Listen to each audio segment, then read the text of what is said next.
जहाँ पर चंद घंटों के बाद ढोलकी बजनी थी, बच्चों ने नाचना था, खुशियाँ मनानी थी। मिनिस्टर की कोठी के सामने और वज़ीर ख़ज़ाना की कोठी के सामने इतना बंदा स्कोर नहीं है कि वो वहाँ से गुज़र सके। हेड टू टो इनके जिस्म का कोई ऐसा पार्ट नहीं है जहाँ पर तेज़ाब ने इनको जो है वो सपोर्टेड ना किया। तो ये हमज़ा और इसका बचपन का दोस्त है तजम्मुल, वो बच्चा भी इतने मुतासर हुआ है, तो इनकी ज़िंदगियों से कोई ऐसा ख़बीस और बेगैरत अपने मुँह पे हाथ फेर के गया, ये कह के गया था कि मैंने तुम्हें छोड़ना नहीं है। या इन लोगों को पकड़ा जाए कि अगले किसी जो है वो अगली किसी माँ का या किसी बहन के जो अरमान है या किसी दूल्हा के अरमानों, हमारे मुल्क के ऑर्डिनेंस का या हमारे कानून का, कि हम जो है वो ऐसे जुल्म करने वालों को जो है वो free to move in all.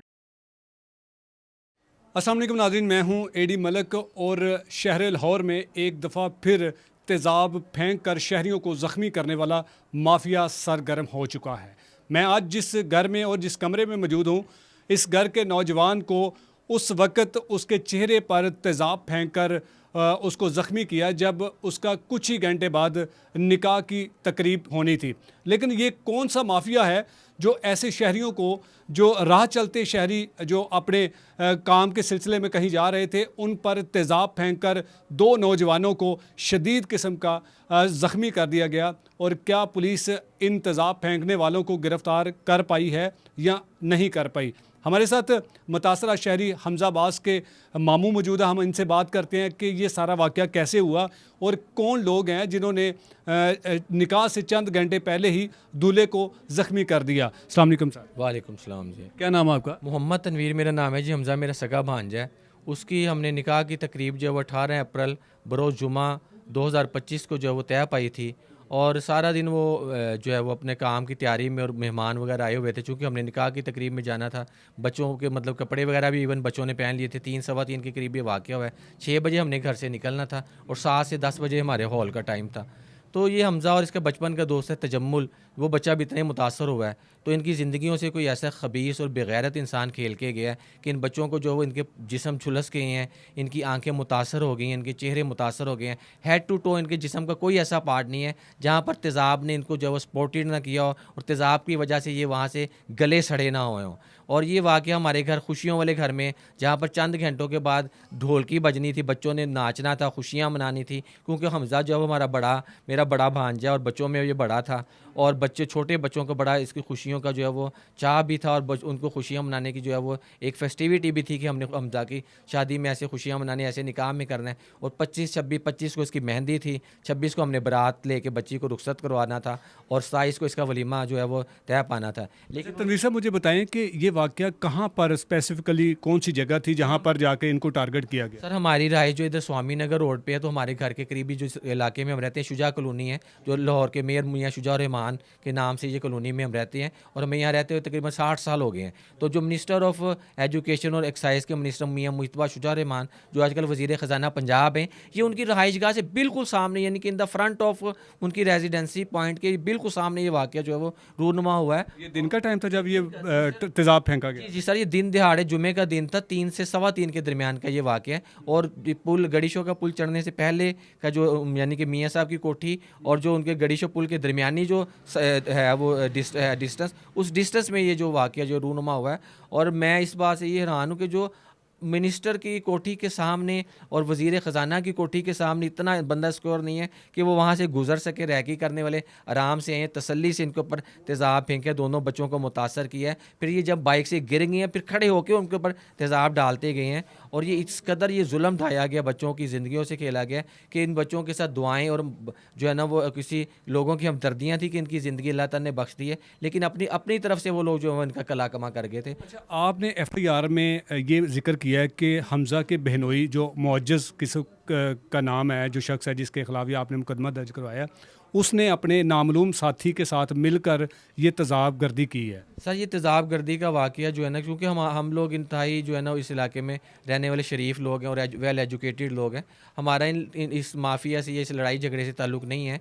Hamza भी इंतहाई शरीफ बंदा है और उसकी परवरिश मेरे पास ही है। वो यतीम था जब मेरे पास आया। मेरी सिस्टर ने सारी लाइफ अपने बेटे पर ही गुजार दी है और उनका ये अकेला अकेला ही बेटा था जिनके ऊपर उन्हें अपनी इंटायर लाइफ स्पेंड कर चुकी चुकी हैं और जवानी अपनी सारी इस बच्चे की खुशियों के लिए जो है वक्फ कर दी कि दूसरी उन्होंने शादी नहीं की। वो बच्चा जो कि अपनी दूल्हा बनना था, जिसके जो है वो सर पे सेहरे सजने थे, आज उसके सर पे मरहम पट्टियाँ हो रही हैं, आज उसके जिस्म के ऊपर जो है वो हम पैच लगा रहे हैं, तेज़ाब की जो है वो मांस उसके जिस्म से, जिस तरह आलू के उबले हुए आलू से छिलके उतरते हैं, इस तरह हम उसके जिस्म से मांस उतारते हैं जो जला हुआ है। तो सर आप सोचें कि हमारी क्या फीलिंग्स होंगी, उसकी माँ की क्या फीलिंग्स होंगी, जिसकी जवान बच्चे की जिसकी शादी जो है वो शादी खानाबादी 1 हफ्ते के बाद जो है वो मुकर्रर जो पाई थी, और उसके साथ ये जुल्म हो गया। और यकदम इन लोगों मोजिज़ के नाम हमने इसलिए किया कि मोजिज़ जो है उसके साथ थोड़ी सी मुँह मारी, इसकी तला कलामी हुई थी और उसने जो है वो इसकी हमशीरा को मारा था और इसने रोका था। तो उसने वो अपने मुँह पे हाथ फेर के गया, ये कह के गया था कि मैंने तुम्हें छोड़ना नहीं है,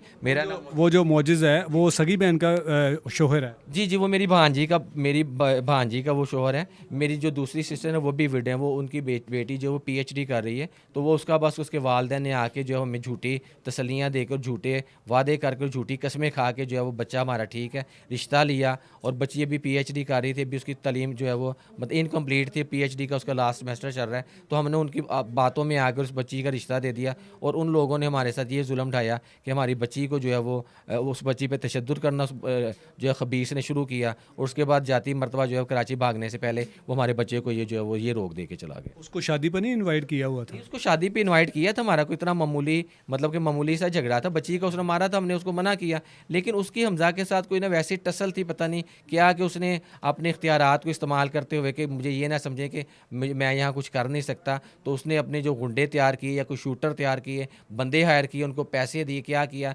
डायरेक्टली इनडायरेक्टली वही बंदा इन्वॉल्व है। हमने अभी तक ये परस्यू कर लिया, हमें इस चीज़ का जो पता लग गया कि जो वो कौन सी व्हीकल उसने यूज़ की है। वो पुलिस ने जो सेफ सिटी के ज़रिए जो उनकी फुटेज भी ले ली गई है। अब पुलिस का जो है ना, पुलिस अपने इख्तियारात को इस्तेमाल करे और अपनी पावर को इस्तेमाल करे। और जो अब इख्तियारात हैं उनसे मेरी ये जो है वो एक हम्बल रिक्वेस्ट है कि खुदारा इन लोगों को पकड़ा जाए, जो माफ़ी हैं इन लोगों को पकड़ा जाए कि अगले किसी जो है वो अगली किसी माँ का या किसी बहन के जो अरमान है या किसी दूल्हा के अरमानों पर ये लोग जो है वो इस तरह पानी ना फेरें और उनके जो सफ़े मातम जो शादी वाले घर में जिस तरह हमारे उन्होंने बिछाई है, तो इस तरह ये दोबारा वाक़या ना हो। अल्लाह ताला इनको गारत करे और अल्लाह ताला इन लोगों को काफ़िर किरदार तक पहुँचाए। तनवीर साहब, वो जो मोजिज़ शख्स है उसके साथ आपका रब्ता हुआ फ़ोन पर कि ये आपने क्या हरकत की है? नहीं सर, वो जब यहाँ से उसने ये हरकत कर ली है तो उसके बाद उसने जो है अपने हमारे व्हाट्सएप तो पहले ही उसने बंद किए हुए थे।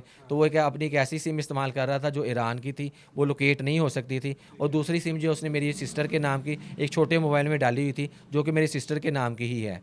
तो वो तो उनको मतलब कि उन्होंने इस्तेमाल के लिए दी थी, वो वल्लाह अलम उसके पास अब है, कहीं फेंक दी होगी, नहीं फेंक दी होगी। बहरहाल जो है हमारा जो मेन मकसद ये है कि उसने करवाया या डायरेक्टली किया, जो भी किया, हम उन लोगों को पकड़ना चाहते हैं, उन लोगों को काफ़िर किरदार तक पहुँचाना चाहते हैं जिन्होंने चलती सड़क पे दिन दिहाड़े हमारे बच्चों पे ये जुल्म ढाया और सरेआम उन पे तेज़ाब फेंका। उन लोगों को जब हम कैप्चर कर लेंगे, उन लोगों को हम जब पकड़े जाएंगे, वो अरेस्ट हो जाएंगे, वो खुद ही हमें बताएंगे, वो खुद ही पुलिस की इंक्वायरी के ज़रिए इन्वेस्टिगेशन होगी, खुद ही वो इस चीज़ की रियलिटी को खुद एक्सप्लेन करेंगे कि हमने किसके कहने पे किया, क्यों किया। लेकिन हमारे बच्चों के साथ जो जुल्म हुआ है ये एक ऐसा जुल्म है कि जिसको अगर तारीख़ की किताब में लिखा जाए तो वो एक ऐसी तारीख़ रकम होती है जो कि नाकाबिल फरामोश बनती है। अब पुलिस इसमें क्या आपकी मदद कर रही है? किसी मुलज़म को गिरफ़्तार किया, एक तो भाग गया ना, दूसरा तो यकीनन यहीं पे होगा। सर पुलिस जो है वो हमारे साथ ये कर रही है कि हमने उनको जो है वो सेफ सिटी के ज़रिए जो है वो उसकी फुटेज वगैरह भी ले दी है, जो हमने लेफ़्ट राइट जहाँ पर ये वकूआ हुआ वहाँ से भी उनको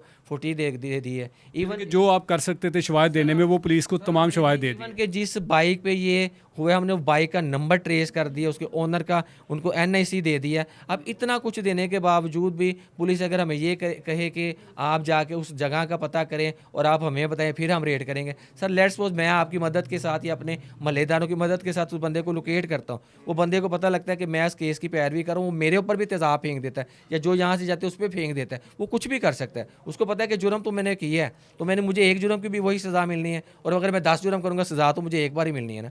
तो सर ये मकसद नहीं होना चाहिए हमारे मुल्क के ऑर्डिनेंस का या हमारे कानून का कि हम जो है वो ऐसे जुल्म करने वालों को जो है वो free to move in all direction हम उनको छोड़ दें, वो जहाँ मर्जी चाहें और जब मर्जी चाहें वो जुल्म कर लें। उन लोगों को हमने काफ़िर किरदार तक पहुँचाना है। और आपके चैनल के तवस्सुल से मैं ये उम्मीद करता हूँ कि जो अरबाब इख्तियारात हैं वो मेरी बात को सुनेंगे, सुन के वो इस चीज़ पर नोटिस लेंगे और पुलिस भी हमारे साथ जो है वो मुकम्मल तौर पर ताउन करेगी ताकि जो नेक्स्ट टाइम को ये जो माफ़ी है इसको जो इसका कला कमा किया जाए और इनको इस कदर इनको जो वो इबरतनाक सज़ा दी जाए ताकि वो नेक्स्ट टाइम ऐसा कदम ऐसी जो भी माफ़ी है वो इस इबरतनाक वाक़े की सज़ा से उनको ये सबक मिले कि हम दोबारा किसी ऐसे बंदे के साथ ज़्यादती ना करें। बहुत शुक्रिया आपका। नाज़रीन, आपने ये सारी कहानी सुनी है कि उस नौजवान को जिसकी तस्वीरें या जिसके हालात हम आपको नहीं दिखा सकते कि इस कदर उसका चेहरा जो है वो तेज़ाब से जला हुआ है और डॉक्टरों के मुताबिक ये कहना है कि हो सकता है कि उसकी एक आँख जो है वो ज़ाया हो सकती है। लेकिन इस तरह सरेआम दिन दहाड़े और एक सूबाई मिनिस्टर के घर के बिल्कुल सामने ये तेज़ाब गर्दी का ये वाक़या होता है और हमारी पुलिस जो है वो अभी तक इनके इस केस में अभी तक कोई कार्रवाई नहीं कर सकी, ना किसी मुलज़म को गिरफ़्तार कर सकी है। अब देखना ये है कि कब तक इस तरह के जो मुलज़मान हैं जो छोटी छोटी रंजिशों को बुनियाद बनाकर इतने बड़े हादसात जो है वो कर जाते हैं और किसी की ज़िंदगी को जो है वो उसको खेल जाते हैं और उसकी हमेशा के लिए उसकी ज़िंदगी को ख़त्म कर देते हैं। तो ऐसे मुलज़मान को जब तक आप कैफ़रे किरदार तक नहीं पहुँचाएँगे तो इस तरह के वाक़यात रूनुमा होते रहेंगे। अब देखना यह है कि पुलिस कब इन मुलज़मान को गिरफ़्तार करके शामिल तफ्तीश करती है और इनसे ये बरामद करवाती है कि ये तेज़ाब इन्होंने कहाँ से लिया था और हमज़ा और तजम्मल को तेज़ाब गर्दी का निशाना बनाने के पीछे इनका मकसद क्या था। इजाज़त चाहूँगा। अल्लाह निगहबान।